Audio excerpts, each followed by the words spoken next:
Bueno, ¿qué es esto del mercado cloud? ¿Y quién son los protagonistas en ese mercado y cómo está organizado? Pues tenemos aquí a Ana Herrero, de Telefónica, que es ingeniera de telecomunicación por la ESI de Telecomunicación de la Universidad Politécnica de Madrid y nos va a contar todos estos detalles. Ella es responsable de la propuesta de valor cloud de Telefónica, con más de 6 años de experiencia en soluciones cloud e impulsora ahora mismo del mercado cloud español. Así que, sin más, Ana, bienvenida. Muchas gracias. ¿Qué tal? Buenos días a todos. Bueno, la idea de esta presentación era hacer un poco un repaso de cómo está el mercado cloud actualmente en España. Nos vamos a centrar en territorio español y haremos algunas referencias fuera, pero fundamentalmente tratamos el mercado aquí. La historia. Vamos a ver un poco de dónde viene todo esto y cómo hemos empezado. Bueno, supongo que todos vosotros tenéis un perfil técnico, que os habéis de alguna manera enfrentado a esto antes, sabréis de lo que hablo. Cuando tratamos un entorno tradicional, algo que nos podíamos encontrar hace 5, 6, 8 años, pues teníamos en una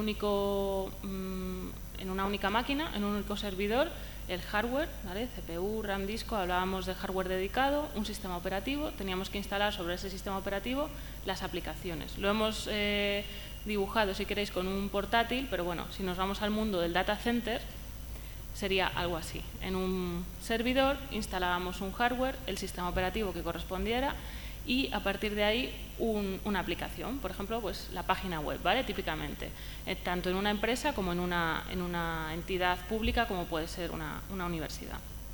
En el servidor de al lado, exactamente lo mismo. Teníamos que dimensionar hardware, teníamos que instalar un sistema operativo, instalar la aplicación. Por ejemplo, el correo electrónico, ¿vale? Aplicaciones que todos utilizamos en nuestro día a día. Y lo mismo servidor tras servidor durante todo el data center. Bueno, pues esto, ¿qué nos llevaba? Nos llevaba muchas veces a ineficiencias, porque quizá este primer servidor estaba sobrecargado la página web, ojalá, ¿no? Tenía muchísimas visitas y el 99% de los recursos estaban ocupados. Pero, sin embargo, ¿qué pasaba en la de al lado? Pues la máquina de al lado, el servidor dedicado de al lado, tenía una utilización mucho más baja, el 10% del uso, y en el tercero un 25%. Entonces, bueno, pues todo esto, como muchos de vosotros sabéis, se intentó optimizar, consolidar y demás. ¿Cómo se hizo? Pues gracias a un entorno virtualizado. Este fue el primer paso. Si cogemos el hardware de un servidor y lo virtualizamos a través de un hipervisor, lo que vamos a conseguir son estas eficiencias. ¿Por qué? Porque creamos máquinas virtuales, ¿no? Entonces, en esa máquina no vamos a tener una eficiencia de tener una máquina parada con un 10% de utilización, mientras la máquina de al lado está absolutamente, digamos, sobreutilizada, ¿no? Entonces, éramos capaces ya desde, digamos, 2007, quizá 2008, virtualizar, y esto es lo que hicieron en cierta medida, dependiendo del grado de madurez de la empresa o de la organización pública, todos los clientes a lo que nosotros nos estamos enfrentando. Pues les llevamos a través de un proceso de virtualización y gracias a esta capa del hipervisor, ahí veis uno de ellos, ¿vale? Pues hay muchísimos hipervisores en el mercado. Aquí tenemos reflejado uno de ellos, pero Microsoft tiene el suyo, VMware tiene el suyo, existen servidores de open source, como puede ser OpenStack, ¿vale? Hipervisores. Entonces, esta capa nos ayuda a tener unas eficiencias en las máquinas que teníamos que comprar. Y luego, por supuesto, todo esto teníamos que conectarlo por una parte a Internet y por otra parte a redes privadas, como supongo que os contaron en las jornadas de ayer de Cisco, que iba de esto, ¿vale? Para poder conectarnos con quien quisiéramos. Entonces, bueno, vista esta evolución, cómo ha ido un poco evolucionando digamos, en la forma de consumir esta infraestructura. Lo primero a lo que nos enfrentábamos era el housing. Housing, que es simplemente espacio, potencia, además en data centers que empresas ofrecían a sus clientes para poder alojar esas máquinas físicas. Si os acordáis, hemos dicho que al principio empezábamos con máquinas físicas. Necesitábamos alojarlas en data center con unas ciertas capacidades y ese alojamiento era en housing. ¿Vale? En hosting, unos a la misma vez que evolucionaban los servicios de housing, pues evolucionaba el hosting, ¿no? Ya no era el cliente el que llevaba sus máquinas al data center, sino que la empresa de servicios ponía el suelo, el frío, la potencia y además la máquina. Y algunos servicios de administración, monitorización, backup, almacenamiento. Empezábamos a encontrar sinergias entre varios clientes, ¿vale? Si somos capaces de tener sinergias, pues vamos a ahorrar en estos costes. Entonces teníamos el hosting o hosting administrado. ¿Cuál fue el siguiente paso? Hosting virtual. Hemos dicho que si somos capaces de poner un hipervisor por en medio, podemos virtualizar una máquina física, tener máquinas virtuales y, lógicamente, aquí todos ganamos. La persona que tiene esa gestión de esas máquinas es mucho más sencillo gestionar máquinas virtuales que gestionar máquinas físicas, y además tenemos ahorros y consolidación, ¿vale? Y por último, el concepto de cloud computing. Es curioso cloud computing, cómo se entiende en diferentes sedes. Nos pasa con muchos conceptos, ¿no? Big Data. Todo el mundo habla de Big Data. Cuando vas a hablar de Big Data con una empresa o con otra, entienden cosas completamente distintas. Entonces vamos a intentar ser un poco agnósticos aquí y hablar de cloud computing hoy desde un punto de vista, pues, neutro, ¿vale? Entonces, la diferencia entre hosting virtual, el que yo pueda virtualizar máquinas y tenerlas en una plataforma, o tener cloud computing, reside básicamente en la automatización, ¿vale? Es fundamental, y se vio que dotar al usuario final de esas máquinas virtuales de un portal a través del cual pudiera aprovisionar, crear, eliminar máquinas virtuales, le daba una capa muchísimo más potente. Entonces, cuando metemos automatización y gestión por parte del usuario, pues estamos hablando de conceptos de cloud computing. Pero vamos a verlo más en detalle, no me voy a quedar aquí, ¿vale? Bueno, lo primero que he hecho ha sido buscar la definición del NIST. Si conocéis el NIST, ¿vale? Tiene definición sobre todos los conceptos que manejamos normalmente, y nosotros intentamos ser bastante estrictos con este concepto. Entonces, además de tener un modelo tecnológico de acceso ubicuo, es fundamental el bajo demanda, ¿vale? El bajo demanda se traduce en esta serie de portales y de automatización de las que estaba hablando, ¿vale? Y permite aprovisionar en modo servicio, si os suena el típico as a service, ¿no? AAS, ¿vale? Pues servidores, redes, almacenamiento, aplicaciones.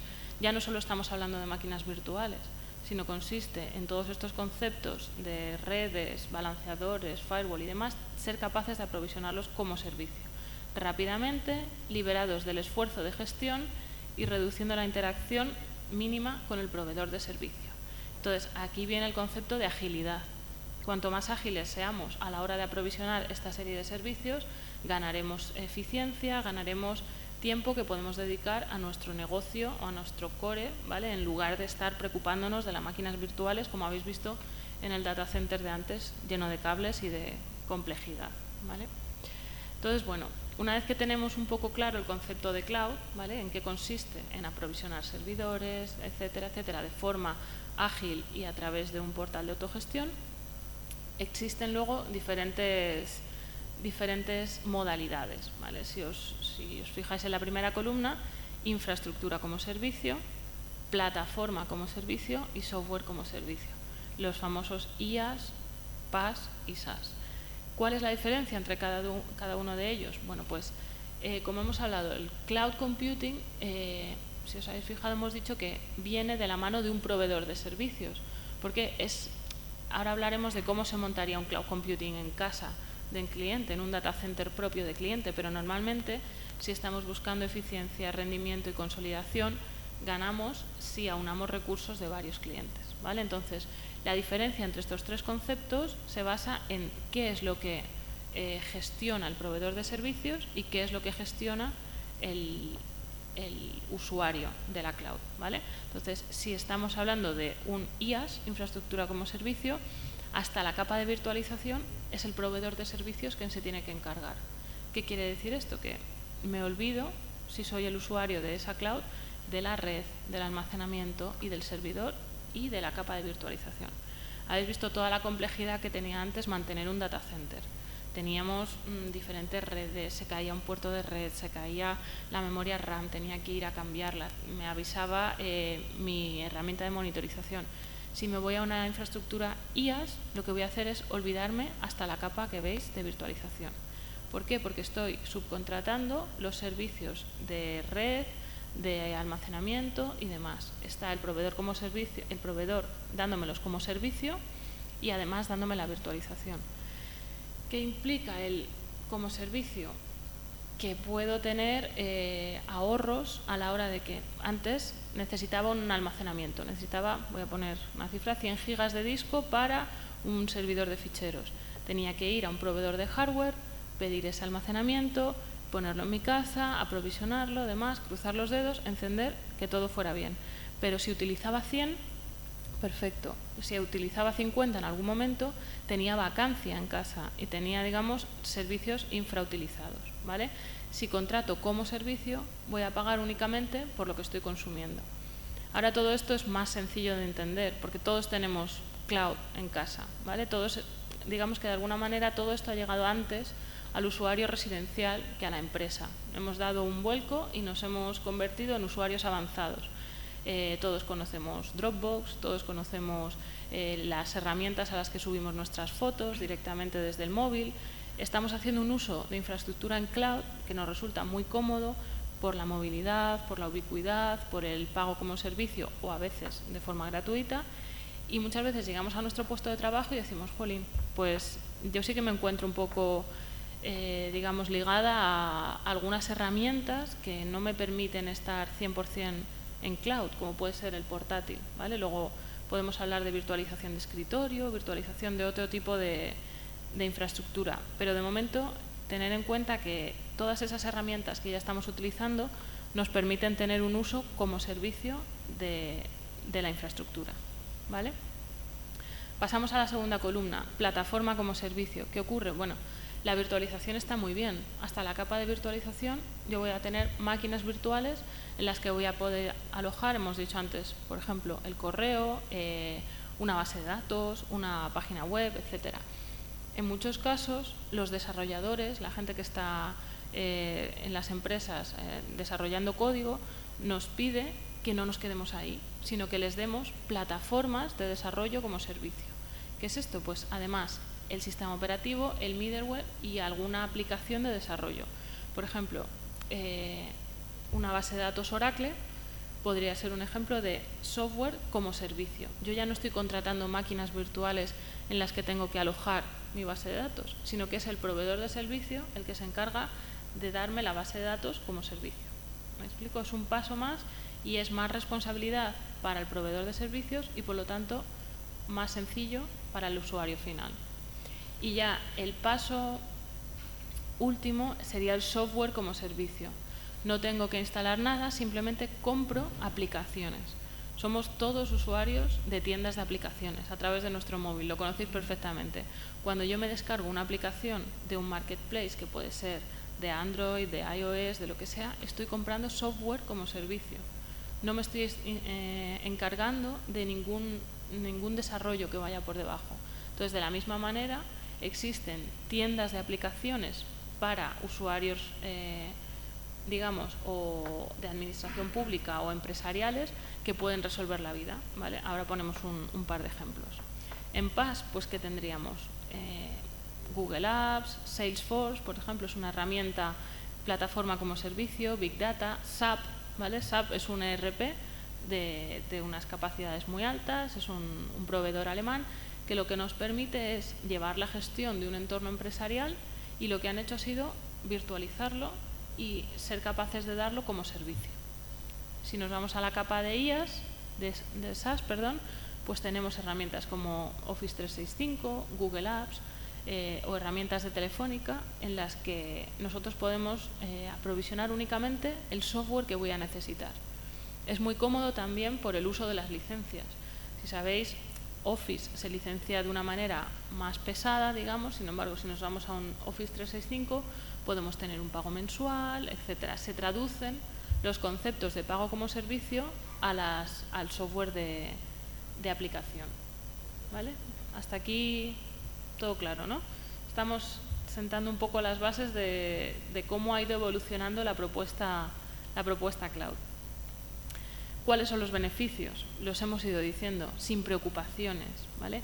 Sin inversiones, esto es muy importante. Cuando he puesto antes el ejemplo, llamamos a un proveedor de hardware, aprovisiona equipamiento dedicado.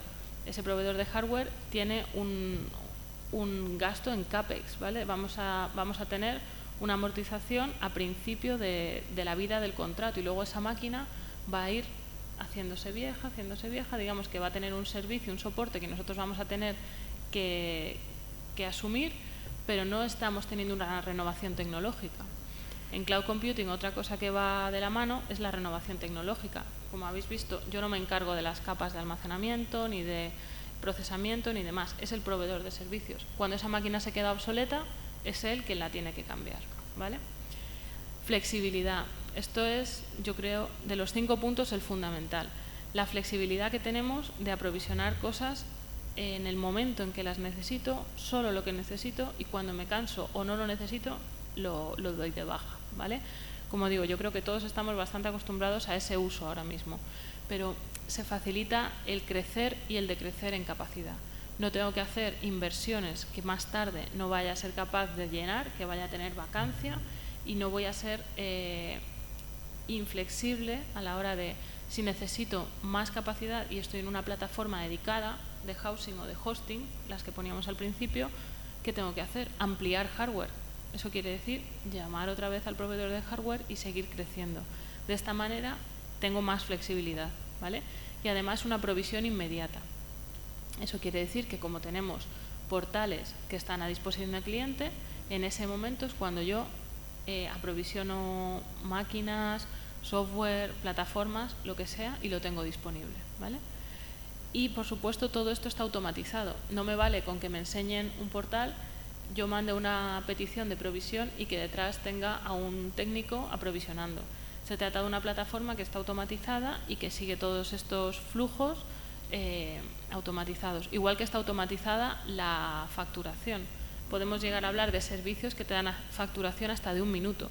Si aprovisionas recursos durante 1 minuto, ese es el tiempo que vas a pagar por ellos, ¿vale? Bueno, ¿cómo está la foto hoy en día? ¿En qué momento se encuentran las empresas, como he dicho, en el mercado español? Pues hay de todo, como os podéis imaginar.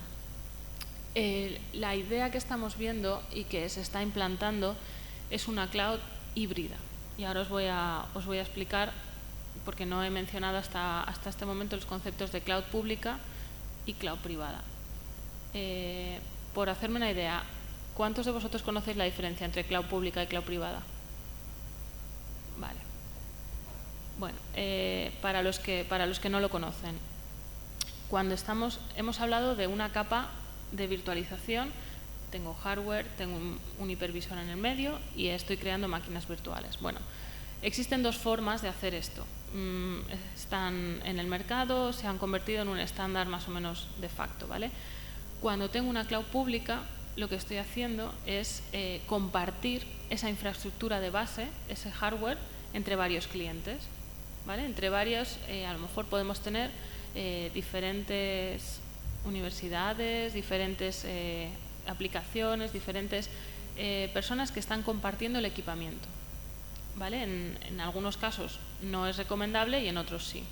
Si estoy compartiendo el equipamiento, se trata de una cloud pública. Os voy a poner un ejemplo que todos vais a conocer. Amazon Web Services, ¿vale? Es la cloud pública, yo creo, por excelencia. Lo que han hecho ha sido comprar máquinas muy grandes y sobre estas máquinas crear una cloud, de forma que virtualizan y venden, si me permitís, cachitos de esta infraestructura de forma virtual, ¿vale? Eso es una cloud pública. En el otro extremo tenemos a clientes que nos dicen, bueno, pues realmente yo no quiero compartir infraestructura. ¿Por qué? Porque tengo cosas sensibles, tengo información sensible, las bases de datos de algún tipo de core de mi negocio, y no quiero que esas bases de datos estén en infraestructura compartida. Se trata de infraestructura dedicada, ¿vale? Entonces, como podéis imaginaros, es menos flexible, pero nos permite tener una serie de seguridad y de control que no teníamos en el otro escenario. Entonces, cuando mezclamos los dos sabores, la cloud pública con la cloud privada, somos capaces de crear una cloud híbrida. Lo que se ha visto en el mercado es que no está, digamos, implantándose más cloud pública o cloud privada, sino una tecnología híbrida. Eso es lo que la mayoría del mercado español está poniendo en práctica. ¿Por qué? Pues bueno, porque, como decimos aquí, hay aplicaciones clásicas de TI, aplicaciones que todos tenemos, SAP, Oracle, como he puesto el ejemplo típico, las bases de datos, ¿vale? Un Microsoft Dynamics, que es otro ERP, o el correo, son aplicaciones que la mayoría de en el escenario español nos encontramos que prefieren tenerse en infraestructura dedicada, en cloud privada, ¿vale? Sin embargo, existen aplicaciones más ligeras, si queréis, o más novedosas, que están naciendo directamente en cloud. Entonces, suelen estar más enfocadas a una infraestructura pública. Cada uno tiene sus ventajas, ahora lo veremos, pero lo que estamos haciendo es proponer un puente entre lo nuevo y lo viejo para crear una cloud híbrida. ¿Qué ganamos con esto? Bueno, pues ganamos seguridad, ya que tenemos una infraestructura dedicada en un lado que nos podemos apoyar en ella, pero a la vez tenemos disponibilidad y toda la automatización que estábamos hablando en el otro lado, ¿vale? Lo importante y lo que se está viendo que realmente conlleva ahorros y conlleva una mejora en el rendimiento es una capa de gestión centralizada. No podemos, o digamos que complica mucho la foto el tener dos escenarios que conviven a ritmos diferentes y que no llevan la misma gestión. Siempre que dividimos, siempre que tenemos escenarios por separado, terminamos complicándonos la vida. Si somos capaces de gestionar los dos escenarios desde un único punto, lógicamente vamos a ser más eficientes, ¿vale? Dejadme que os comente las mejoras de cada una de las dos en esta slide y ahora vuelvo a la anterior, ¿vale? Lo hemos dicho así, teníamos en un lado la cloud privada, hemos dicho que eran recursos dedicados, una plataforma dedicada, ¿vale? Y por lo tanto, lo que están haciendo las empresas y la administración pública en España normalmente es dejar los datos sensibles y los entornos core en esta plataforma. Muchas veces nos preguntan, ¿creéis que la cloud privada va a morir? ¿Creéis que estas plataformas se van a terminar extinguiendo? Yo personalmente no lo creo, ¿vale? Yo creo que siempre tendremos parte de la infraestructura en dedicado.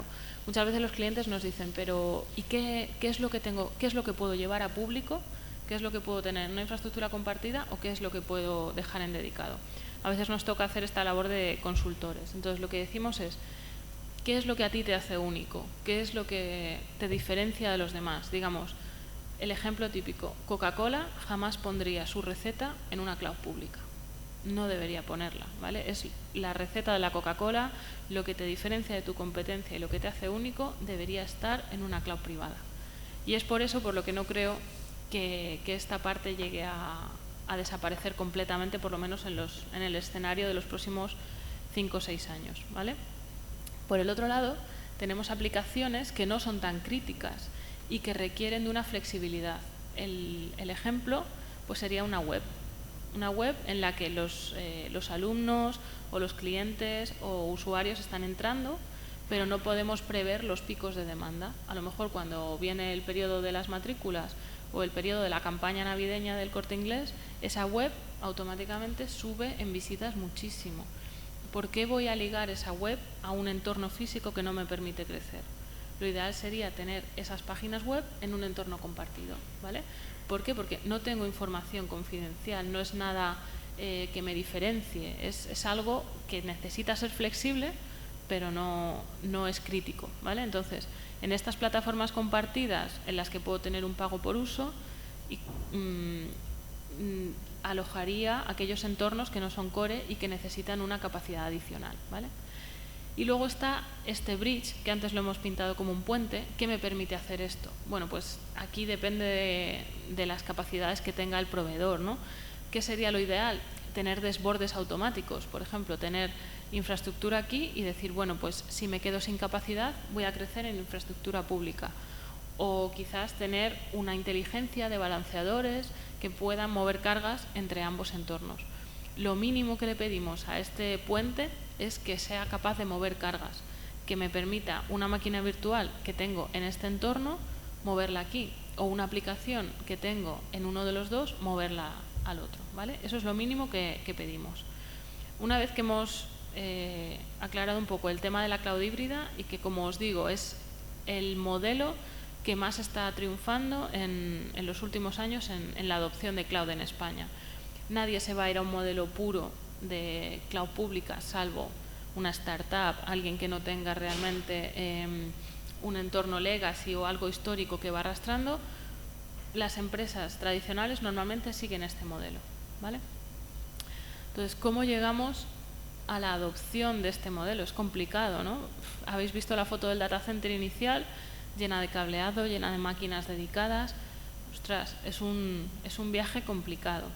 Entonces, bueno, pues os podéis imaginar, hay muchísimas consultorías, fabricantes, proveedores, intentando diseñar este viaje. Es un viaje que a los clientes les cuesta, cada uno está en un momento de maduración y bueno, pues nosotros intentamos pintar un poco cómo vemos esto. La primera fase con la que empecé la presentación era la virtualización, ¿vale? Para ser capaces de movernos a un entorno híbrido, para mover cargas, para tener infraestructura más flexible, tenemos que ser capaces de virtualizarla. Esto es lo que nos da la capacidad de converger. Una vez que la hemos virtualizado, lo siguiente sería automatizar tareas. No seguimos haciendo todos los procesos a mano, sino que, os pongo un ejemplo, si esta página web que os comento de una tienda crece y necesita tener diferentes frontales para capturar la demanda en esta web, no necesitamos crear otra vez la página, configurarla, darle los puertos, etcétera, etcétera, sino que hacemos una plantilla de esta página web y creamos una máquina web al lado con los mismos recursos, balanceamos y somos capaces de atender muchísimas más peticiones, ¿vale? Pues ese es un ejemplo de automatización de tareas que, si hemos virtualizado, nos permite dar el siguiente paso. La siguiente, bueno, pues empieza un poco la labor de transformar las aplicaciones. Quizás es un poco la aplicación la que marca hacia dónde debo seguir. Una vez que he automatizado, transformo aplicaciones y el servicio que estoy prestando a mis clientes. Y luego empezamos a entrar en una fase híbrida. Bueno, pues desplegar y gestionar cloud privadas con aplicaciones tradicionales. He dicho, en el data center he virtualizado y creo una cloud privada, ¿vale? Con servicios dedicados, con infraestructura dedicada. Ya tengo el primer paso hecho. En mi casa, digamos, tengo la infraestructura lista para pasar a un modelo híbrido. Lo siguiente que tengo que hacer es conectarme con una cloud pública. No para todo, pero sí para aquellos servicios que necesiten flexibilidad, que necesiten y que no sean, como hemos dicho, la receta de la Coca-Cola, ¿vale? Para todos esos servicios me hibrido con una cloud pública. Y por último, ser capaz de extender a las aplicaciones nativas. Existen clientes que están ya directamente desarrollando con Amazon, con contenedores, con aplicaciones nativas en cloud pública. Entonces, esas aplicaciones jamás van a pasar por un entorno de cloud privada. Necesito juntar los dos ambientes y ser capaz de mover cargas entre ellos, ¿vale? Esto es un poco el viaje que estamos proponiendo y en el que estamos acompañando a nuestros clientes a través de servicios de consultoría, etcétera, etcétera. Pero bueno, más o menos, si veis lo que os estoy contando y hablamos con VMware, con Microsoft, con HP, etcétera, con líderes de mercado, estamos viendo todos los mismos pasos y no estamos desalineados en ningún caso. Hace poco fue el VMworld en Barcelona, su foto es exactamente la misma, HP, su foto es la misma, entonces digamos que todo el mundo está viendo un desarrollo parecido. Ahora, lo que tenemos que ubicar aquí es la madurez de cada uno de los usuarios a los que nos estamos enfrentando.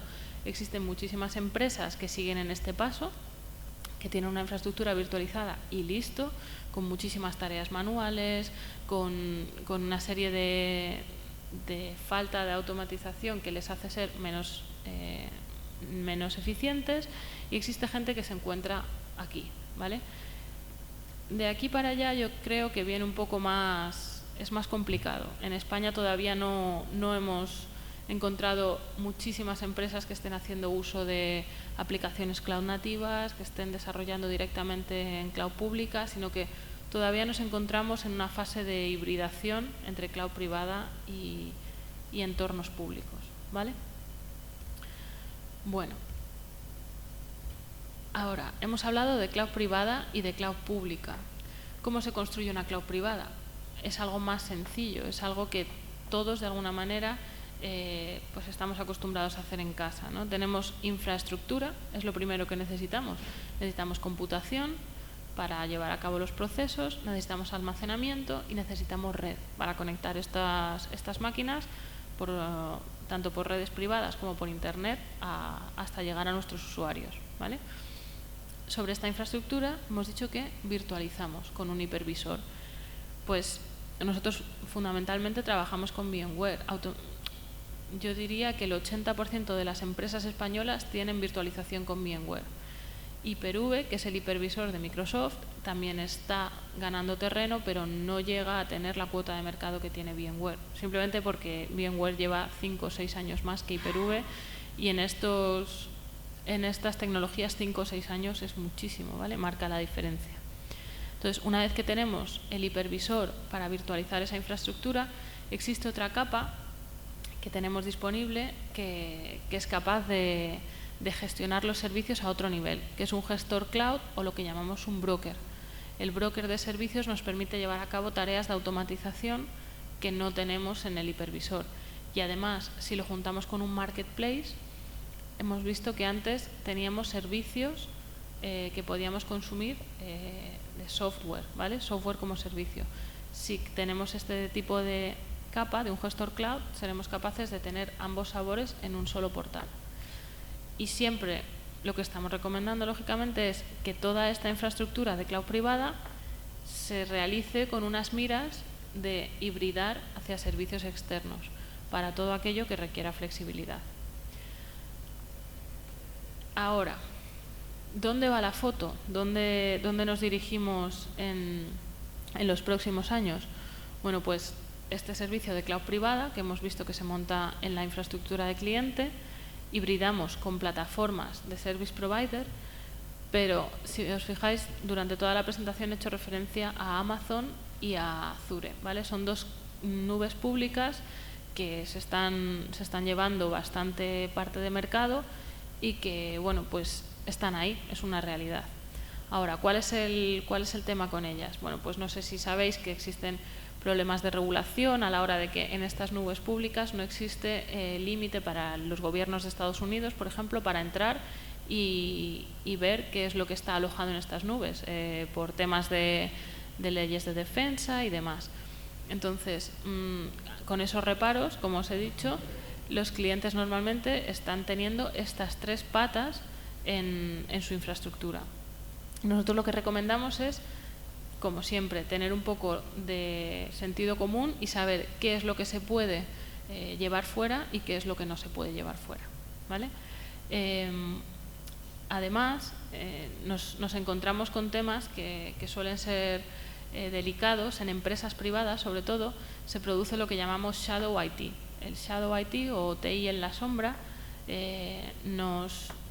lo que ocurre es que cuando los diferentes departamentos como marketing, recursos humanos, etcétera, necesitan infraestructura y se la piden a su departamento de TI, se la piden al CIO, se la piden al responsable de TI, estos departamentos no son suficientemente ágiles como para responder a esas demandas de TI. Y lo que está ocurriendo es que esas demandas se están yendo fuera. Directamente, la gente las aloja en Amazon y Azure sin contar con el beneplácito de la dirección de TI. Entonces, bueno, pues se producen fugas en las cuales pues la información a lo mejor no está alojada donde debería estar, con esas premisas de sentido común que hemos hablado, ¿no?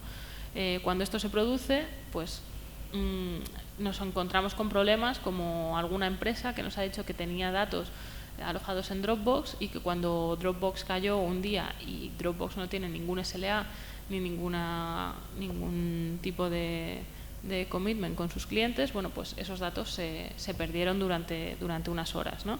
Entonces, lo que estamos recomendando es eso, que no se produzcan esas fugas de información, pero es difícil hacerlo. ¿Cómo podemos hacerlo? Tenemos que ser ágiles a la hora de darle a los departamentos de una empresa o quizás de una administración pública lo que necesitan en el momento en que lo necesitan. Si no somos ágiles y hay gente fuera que sí que lo es, pues esa información a lo mejor va a acabar donde no debería. Entonces, tenemos que darle las herramientas a los departamentos de TI para que sean capaces de gestionar la demanda de sus compañeros, ¿de acuerdo? Bueno, actores en cloud pública. Hemos comentado algunos, os he traído las tablas de los expertos, creo que son del año pasado. Sí, exactamente, Gartner 2014, ¿vale? Os voy a poner dos fotos. La primera es de IaaS, infraestructura como servicio, la segunda es de PaaS. Bueno, pues aquí, como veis, tanto Amazon como Microsoft se diferencian como líderes, pero tenemos una serie de jugadores que siguen a la zaga de estos dos proveedores. En temas de PaaS, por ejemplo, Salesforce y Microsoft tienen muchos servicios de plataforma como servicio. En el caso de Microsoft es lógico, ¿no? Bueno, pues tiene sus servicios de .NET, sus servicios de SQL, bases de datos y demás, y es capaz de dar estos servicios a sus clientes de forma ágil.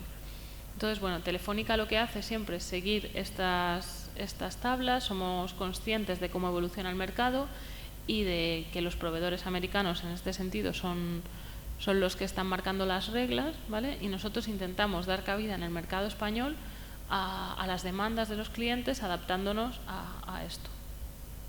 Mi idea era contaros un poco qué es lo que estamos haciendo, ¿vale? Hemos visto que el mercado español está tendiendo hacia una cloud híbrida, ¿vale? Y es lo que nosotros estamos apoyando, es lo que nuestros clientes necesitan. Contamos con una cloud privada, hemos dicho, el cliente en sus infraestructuras tiene plataformas dedicadas, virtualizadas y automatizadas. Bueno, nosotros completamos esta propuesta, primero con una nube de Telefónica, una cloud privada virtual, que se llama Virtual Data Center, y luego, como os he dicho, con cloud públicas. Es innegable que están ahí Amazon, Azure, bueno, pues también comercializamos servicios de Amazon y de Azure. Ahora, si habéis visto la clave de todo esto sería tener una gestión centralizada. Si tenemos plataformas estancas, nos van a complicar la vida, nos van a costar más y vamos a perder más recursos en la gestión de todo esto. Intentamos tener facilidades de entorno único. La idea es buscar a alguien que sea capaz de gestionar los distintos ambientes, facturar en un solo contrato, administrar, gestionar y atender, ¿vale? La administración, si nos vamos a una administración, tenemos diferentes capas, pues administrar un sistema operativo, una base de datos, una aplicación. Tanto si nos vamos a un entorno como el otro, la gestión debería ser la misma. Por lo tanto, tenemos que ganar sinergias aquí. No podemos perdernos en, si tenemos una cloud diferente por debajo, que las sinergias se pierdan, ¿vale? Las comunicaciones. No he hecho mucho foco aquí, creo que en la sesión de Cisco teníais parte de comunicaciones, pero lógicamente no podemos conectarnos a la nube sin tener unas buenas comunicaciones por debajo.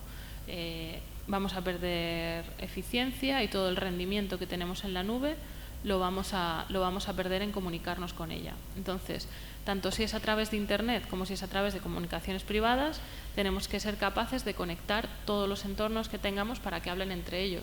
Si habéis visto cuando poníamos la foto de cloud híbrida, público y privado necesitan un bridge, necesitan un puente para hablar entre ellas. Y todo esto se produce a través de las comunicaciones.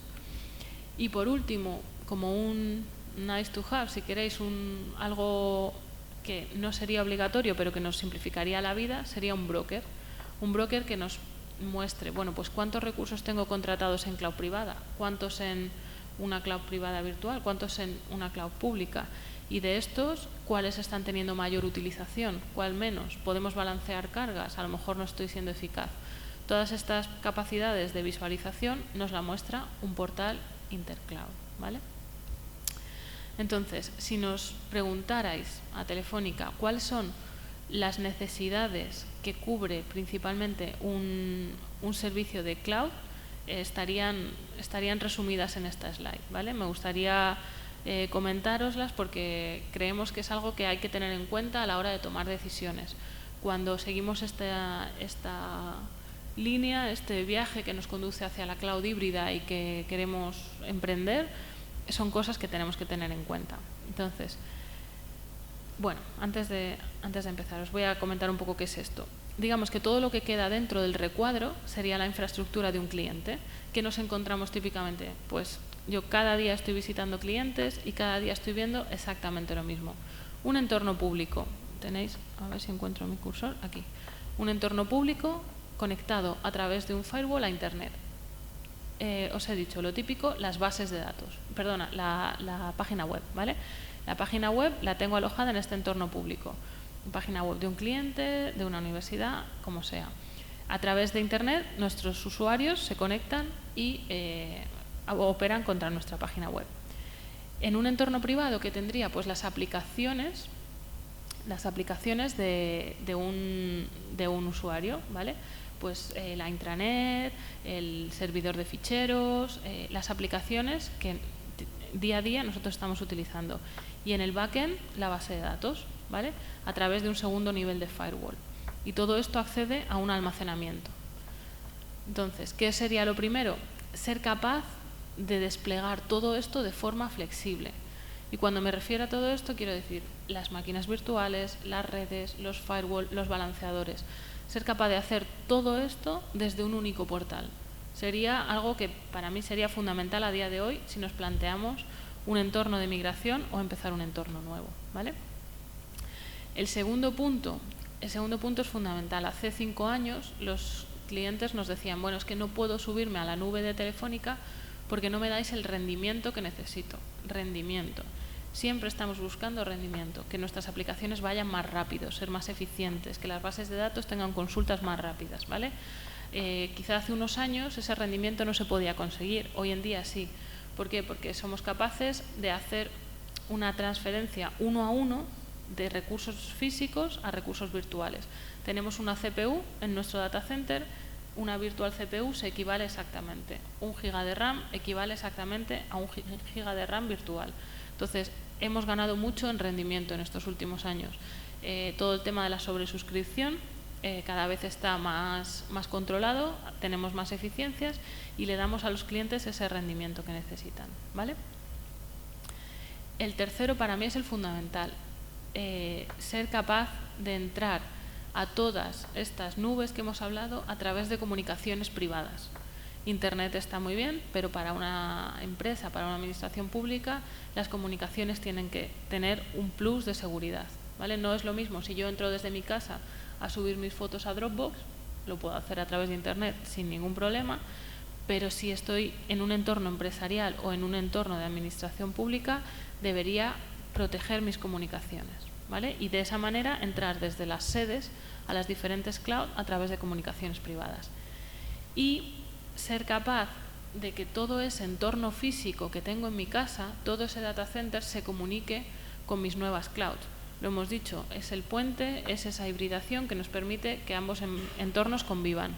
Y eso lo hacemos a través de comunicaciones privadas, ¿vale? El cuarto viene por los datos. Los datos cada vez pues tenemos que cumplir más regulaciones, datos en territorio español, ley de protección de datos, ley de... depende si estamos en administración pública, en sanidad, en media, tienen que cumplir diferentes regulaciones. Entonces tenemos que ser conscientes de dónde estamos almacenando nuestros datos y de que este almacenamiento y backup esté donde las regulaciones nos obligan, ¿vale? El tema de Disaster Recovery lo cuento a continuación. Por último, ser capaces de tener un consumo flexible. Puedo tener una cuota fija mensual, pero quizás para todos estos picos de demanda que hemos hablado, campañas o momentos de más actividad, puedo tener un pago por uso, ¿vale? Ese pago por uso se traduce en que utilizo infraestructura 1 hora, pago por infraestructura 1 hora. Si no la estoy utilizando, no la pago, ¿vale? Y por último, tener unos servicios de administración y gestión que se adapten a mis necesidades. Si tengo un portal que me permite utilizar, automatizar, crear máquinas, borrar, crear aplicaciones y demás, como hemos dicho, es perfecto. Pero quizás hay clientes que no les sirve con este modelo. Hay algunas empresas que nos estamos encontrando que necesitan un modelo de gestión por parte del proveedor de servicios. Encontrar un proveedor de servicios que sea capaz de dar ese modelo de administración que cada cliente necesita. Y me queda muy poquito, ya termino, no sé qué tal vamos de tiempo. Bien. Bueno, todo esto está muy bien, hablamos de cloud, hablamos de infraestructura como servicio, además, al final, no nos engañemos, todo esto se apoya en el físico, ¿no? En data centers físicos, en una red de comunicaciones. Entonces, a la hora de elegir a nuestro proveedor, tenemos que ser conscientes de dónde van a estar alojadas esas infraestructuras, ¿vale? Aquí, bueno, pues os comento que existe una red de data center de Telefónica en España. Hemos creado, no sé si lo habéis oído en las noticias, en 2000, creo que fue 12, se abrió un nuevo centro de datos en Alcalá de Henares. Es el único data center Tier 4 de Europa, Tier 4 Oro, y este data center está conectado con su hermano pequeño, que es el data center de Julián Camarillo, ¿vale? A través de una red de fibra. Entonces, ¿qué implica esto? Bueno, pues que al tener dos data centers, primero puedo tener esa redundancia de la que ahora vamos a hablar, y en segundo lugar voy a tener los datos en territorio español, cosa que para muchos usuarios ahora mismo en España es algo fundamental. Si alguien está interesado en buscar información de este centro de datos, es algo realmente único en el mundo y que únicamente hay 5, 3 están en Estados Unidos, 1 en Canadá y el nuestro, ¿vale? ¿En qué consiste un data center de estas características? Bueno, pues cuando se construye un data center, lo que se busca es la redundancia, que todo esté redundado en caso de problema, que todo pueda seguir funcionando. ¿Cómo se hace esto? A través de grupos electrógenos que nos permitan, si la corriente no llega, tirar de otras fuentes de energía, ¿vale? Si no, tirar de SAIs, de baterías y demás. Y luego, por supuesto, toda la infraestructura tiene que estar redundada en N+1. Quiere decir que todo lo que necesito para funcionar está redundado +1, de forma que nunca voy a perder el servicio, ¿vale? Bueno, es algo brutal. Tiene hasta piscinas debajo para evitar inundaciones, todo tipo de seguridad física, biométrica, de acceso y demás. Se han tomado todas las medidas necesarias, ¿vale? Pero no serviría de mucho o de tanto si no tuviéramos otro data center en el que redundar. Vamos a ver por qué. Porque muchas empresas hoy en día lo que están utilizando, y un caso de uso muy típico también de cloud computing, es el tema de la recuperación ante desastres o de la continuidad de negocio. Cada vez se vuelve más crítico seguir dando servicio a nuestros clientes en el caso de tener un desastre. Bueno, pues se ha visto que el 60% de las empresas que han tenido una caída muy gorda, ¿vale?, en infraestructura, tienen posibilidades de quebrar en los próximos 5 años. Entonces, el tener caídas en la infraestructura nos vuelve de alguna manera vulnerables y poco fiables ante los usuarios, ¿vale? Para eso, lo que se suele hacer, lo que los clientes llevan a cabo, es un plan de continuidad de negocio. Ese plan tiene muchísimas capas, desde la seguridad física, que tenemos que hacer desde el punto de vista físico, pero también desde el punto de vista de la infraestructura. Entonces, ¿qué llevamos a cabo? Llevamos a cabo planes de continuidad de negocio para hacer un disaster recovery, ¿vale?, una recuperación ante desastres.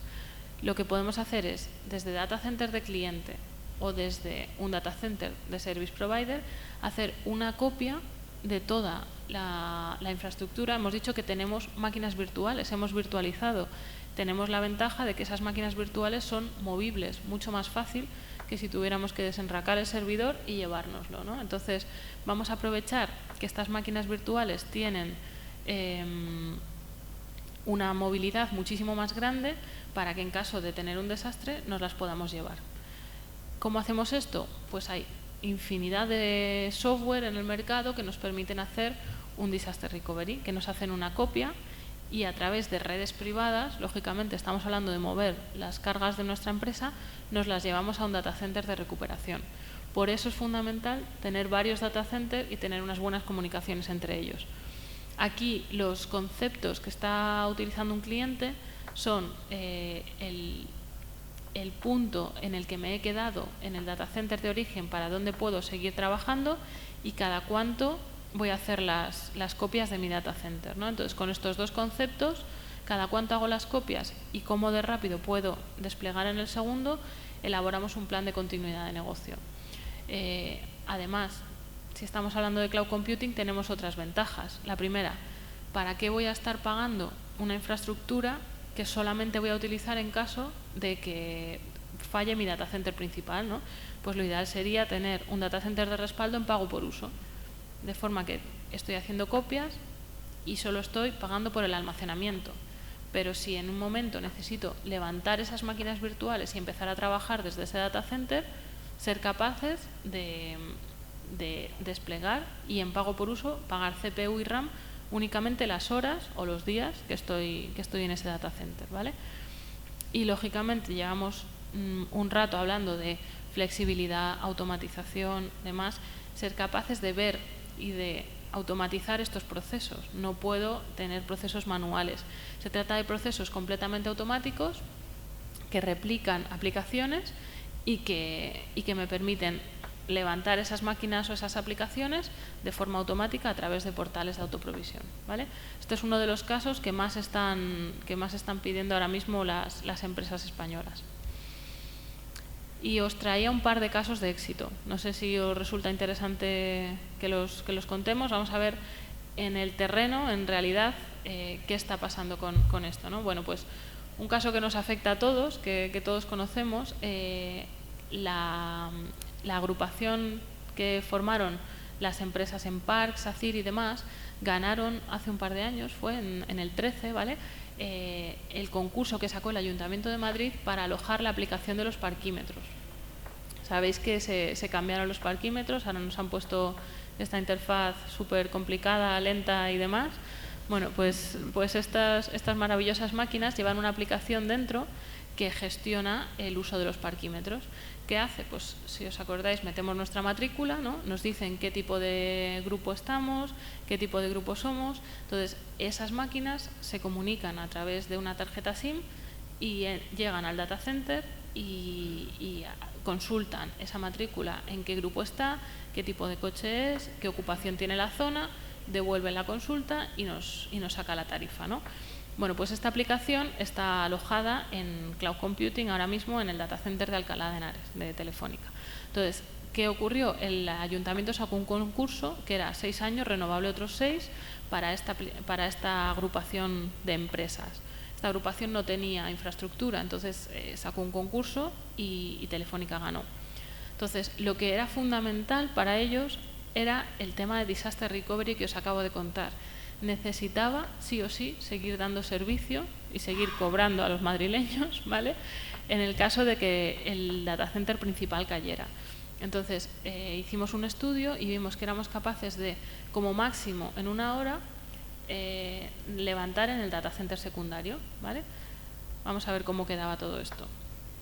Esto es lo que se montó. Entonces, como veis, los 3.000 parquímetros de Madrid acceden a través de tarjetas SIM, a través de Internet y un firewall a las máquinas virtuales que en nuestra cloud están dando servicio a esta aplicación. Aquí tenemos alojada la aplicación. Ahora bien, esta gente tiene sus históricos y demás, ¿no? Entonces, por ejemplo, la plataforma de las bases de datos, esta plataforma de aquí, que es una plataforma Oracle, es dedicada, ¿vale? Entonces, somos capaces de mezclar cloud con plataforma dedicada. Todo esto se comunica a través del anillo de Telefónica con el data center secundario, con el hermano pequeño que os he comentado, ¿vale? Hay otra aplicación aquí que está haciendo copia continuamente de lo que está ocurriendo, de las consultas que se están haciendo, de matrículas, de bases de datos, de demás, y tiene otra salida a Internet. En el caso de que esta plataforma cayera, desgraciadamente no dejaríamos de pagar los parquímetros, porque en menos de 1 hora seríamos capaces de dar el servicio desde aquí, ¿vale? Las sedes del ayuntamiento que están gestionando todo esto, que actualizan, que administran y demás, están entrando también a través de comunicaciones privadas.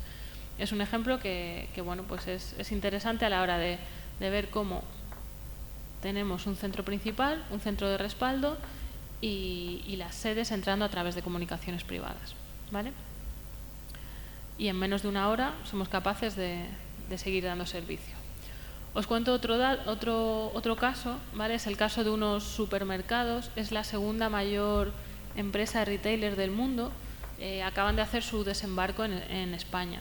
De hecho, vinieron a Europa y estaban buscando data center porque querían hacer todo el despliegue desde España. La empresa se llama Costco, no sé si os suena, y después de Walmart son los segundos retailers más grandes, ¿vale? Entonces, esta gente, ¿qué es lo que hace? Bueno, pues es un poco rara su política porque tiene una serie de bonos para los clientes, necesitas hacerte socio antes de comprar y demás, pero bueno, todo su servicio está gestionado por SAP, por el ERP de SAP, ¿vale? Entonces, con una serie de máquinas virtuales y muchísimo almacenamiento, querían gestionar su nueva plataforma en Europa. Llegaron en 2013 y la primera tienda que abrieron fue en Sevilla. Y creo que hace bastante poquito acaban de abrir la segunda tienda en Getafe. Entonces, ¿qué les montamos? Bueno, pues una foto bastante similar. Lo que hicieron fue, a través de Internet, sus clientes compran en la página web, ¿vale? En esa página web puedes entrar y esta página web se comunica con la aplicación que va detrás, que está montada en SAP. Todo su ERP es SAP, ¿vale? Entonces, para ellos también era fundamental el hecho de no perder el servicio. Imaginaros, si esto se cae durante un sábado, pues esta gente pierde millones en compras por Internet que no se pueden realizar. Entonces, a través de la red privada, nosotros los comunicamos con el data center de respaldo y esta aplicación sigue teniendo su servicio aquí. Si cayera, que todavía no ha ocurrido, ¿vale? Además, las dos tiendas, tanto la de Sevilla como la de Getafe, se comunican a través de comunicaciones privadas. Imaginaros todas las gestiones que hay que hacer cada vez que actualizamos, que vendemos un producto, que actualizamos la logística, los almacenes y demás. Todas estas consultas se realizan a través de comunicaciones privadas. Y bueno, pues esta solución lleva desde 2013 funcionando y estamos contentos porque cuando se sigan expandiendo por Europa, llegarán a Francia, a Italia, al resto de países, esta va a ser su sede central. La infraestructura se va a quedar aquí, se va a quedar con Telefónica, así que de momento estamos muy contentos. Y bueno, es un poco lo que yo os quería comentar. Esto sigue para adelante. No cabe duda de que los servicios siguen aumentando. La primera cifra, no he traído las cifras, ¿vale? No está autorizada, pero las primeras cifras no son nuestras, las segundas sí. Cada vez más clientes están dando el salto a cloud, están hibridando servicios, están aprovechándose de todas estas ventajas que os he contado, aumentar el rendimiento, aumentar las eficiencias, ¿vale? Y yo creo que es algo que ya es innegable, ¿no? Quizá hace unos años teníamos las dudas de si cloud computing era una moda o estaba aquí para quedarse. Ya no hay ninguna duda. Esto sigue para adelante y esperamos que siga así, porque para nosotros es un gran servicio. Hasta aquí es lo que yo tenía preparado para contaros hoy. Ahora, todas las preguntas que tengáis, vamos a por ellas. Gracias. Bueno, yo quisiera decir antes de las preguntas, que precisamente la UPM, y a raíz del contrato que hemos renovado con Telefónica el año pasado, a finales del año pasado, comienzo de este año, somos usuarios del data center de Alcalá y entonces hay un proyecto en donde ciertos servidores y equipamientos se va a mover desde su ubicación actual, que estaba muy mal en una sala horrible, se va a mover al data center. Entonces, quizás en las siguientes jornadas que tengamos el próximo año se puede contar cómo ha ido el proyecto y cómo hemos evolucionado ahí en esa parte para montar también en el futuro nuestro propio centro de recuperación de desastres. Qué bueno. Así Quizá lo podríamos hacer allí el año que viene. Sí. Eso estaría genial. Muy bien. Ahora yo creo que Juan Carlos tiene una pregunta. Sí, nada más una una pequeña consulta y una reflexión. La consulta es, nos has hecho una exposición con la que estoy muy de acuerdo, tienes muchos puntos a favor de la migración a cloud computing, pero dijiste al principio que ibas a ser agnóstica y neutral. No he visto ningún inconveniente. Sería la primera vez en la vida que no me encuentro ningún inconveniente en algo.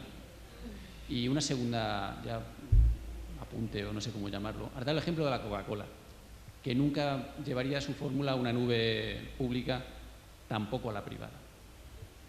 Hombre. No creo.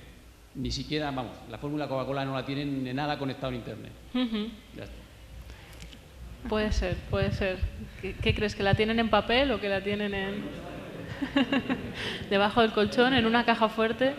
Me encantaría saberlo, ¿eh? Y haré todo lo... Pero ten en cuenta que una nube privada... Bueno, contestamos primero a la segunda y luego a la de las pegas, ¿vale? Una cloud privada, lo único que tiene, como tú dices, el único punto débil que tendría sería la entrada a Internet. Porque la infraestructura es dedicada, los recursos son dedicados, las máquinas virtuales... ¿No? No. No, perdona, pero claro, la cloud privada puede estar en las dependencias de Coca-Cola. Eso sí, ¿no? Ahí sí que Lo ves. Yo también lo veo ahí. Yo no creo que lo tengan en absolutamente ningún proveedor, ¿vale? Que lógicamente tendrían máquinas en su casa y entonces el único punto de debilidad o de entrada que podrían tener sería la entrada a Internet. Lo que seguro que tienen es un firewall impresionante con unas tablas tremendas para que nadie se cuele ahí. Pero claro, tienen que tenerlo en infraestructura en su casa, desde luego. Y se lo recomiendo, vamos. No, jamás le recomendaría a nadie que colgara, como os he dicho, su parte diferencial en una cloud pública, ¿vale? Y luego el tema de las pegas. ¿Qué pegas tiene esto? Pues vamos a ver. ¿Qué nos estamos encontrando? Quizás todo el tema de la regulación de datos está siendo duro, ¿vale? Por eso digo que hay que tratar a las cosas con cabeza y tener siempre en cuenta, cuando vamos a tomar una decisión, bajo qué regulaciones estamos, qué tipo de acuerdos nos amparan y cuáles no. Y tener en cuenta que no puedo, de alguna manera, saltarme todas esas... por ejemplo, estamos trabajando con hospitales. Los informes médicos de los pacientes, las imágenes médicas, todo eso tiene que cumplir una LOPD nivel alto. La Ley de Protección de Datos tiene 3 niveles, bajo, medio y alto. El nivel alto es para datos de pacientes y datos que tengan que ver con pues, religión y demás de las personas físicas, ¿no? Entonces, tenemos que ser muy conscientes de que todo eso no puede ir a una cloud pública. Eso es una pega, yo creo que todavía, y me parece bien, tenemos que mirar antes en regulación dónde podemos alojar cada uno de los servicios, ¿vale? Otra pega, la administración es complicada, o sea, es un cambio de mentalidad para la administración o para la empresa, de cómo venimos haciendo las cosas. Entonces, muchas veces es el cambio de paradigma el que te cambia la forma de hacer las cosas. Y toda esta automatización, esta gestión, te lleva a formas de hacer las cosas diferentes, pero cuesta cambiar. Entonces, no es inmediato. Yo lo que os he querido transmitir es que todo este viaje pues es paulatino, tenemos que hacernos cargo poco a poco porque bueno, pues los departamentos tienen que evolucionar, tienen que cambiar, tienen que ser capaces de hacerse a un nuevo paradigma de hacer las cosas, no tiene nada que ver. Entonces, ahí es importante tomarse su tiempo, formarse, muy bien, la formación es importante y aprender a hacer las cosas desde un nuevo punto de vista. Yo creo que es otra de las pegas por las que quizá la adopción de cloud computing va más lenta, porque realmente te cambia la forma de hacer las cosas. Es como un cliente que se sube a SAP. SAP es el ERP que os comentaba, que dicen, cuando estás en SAP, todos los procesos de tu empresa cambian y tienes que aprender a hacer las cosas de otra manera y te cuesta muchísimo. Entonces, lo mismo ocurre con cloud computing. De alguna manera es la infraestructura la que te está delimitando esa forma de hacer las cosas. Y como vemos nosotros al responsable de sistemas, es un poco como el nuevo evangelizador puede ir a un comité de dirección y decir, oye, tengo eficiencias y tengo mecanismos para que seáis más competitivos en negocio. en campañas, en demás, tal. Vamos a aprovechar la infraestructura para cambiar toda la empresa. Es la era digital que todo el mundo está viendo. El otro día vi una charla del nuevo CEO de Microsoft, decía lo mismo. Sois vosotros los que tenéis que liderar el cambio digital. El CEO de VMware dice lo mismo. Es el departamento de TI el que poco a poco va a ir adquiriendo más relevancia, porque ya no es una infraestructura que necesitas y está ahí, sino es algo que puede cambiar la forma en la que se hacen las cosas en una empresa. Muy bien, yo creo que vamos a cerrar ya esta conferencia, esta charla. Luego la última pregunta. Venga.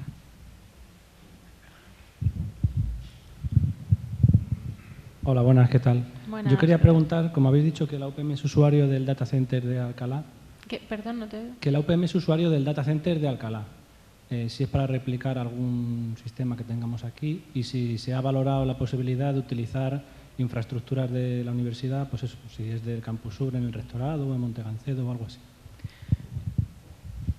Sí, se ha valorado, se estaba utilizando en Montegancedo una sala, pero no había posibilidad de seguir utilizándola porque formaba parte